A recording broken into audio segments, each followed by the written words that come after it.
கிறிஸ்துவுக்குள் பிரியமானவர்களே ஸ்தோத்திரம். சகல பட்டணங்களிலும் இருந்து திரளான ஜனங்கள் அவரிடத்தில் வந்து கூடின பொழுது அவர் உவமையாக சொன்னது. பிரியமானவர்களை ஏசப்பா ஊழியம் செய்யும் பொழுது அநேக உவமைகளாக சொன்னார். உவமை என்றால் எடுத்துக்காட்டு என்று நாம் சொல்வது போல் இதில் ஒரு எடுத்துக்காட்டை நாம் இன்று காண்போம்.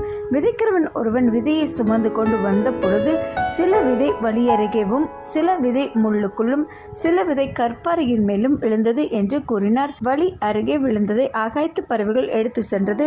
கற்பாறையின் மேல் விழுந்தது ஈரமில்லாததால் உலர்ந்தது. சில விதை முள்ளுள்ள இடங்களில் விழுந்தது. முள் கூட வளர்ந்து நெருக்கி போட்டது. சில விதைகள் நல்ல நிலத்தில் விழுந்தது.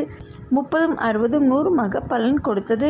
இந்த உண்மையின் கருத்தை ஏசப்பாவிடம் சீஷர்கள் கேட்டார்கள்.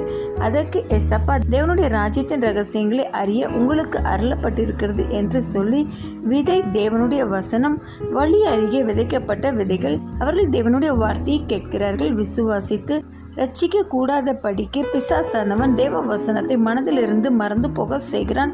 மேலும் இருதயத்திலிருந்து எடுத்தும் போடுகிறான். கற்பாறையில் மேல் விதைக்கப்பட்ட விதை சந்தோஷமாக வசனத்தை கேட்கிறார்கள்.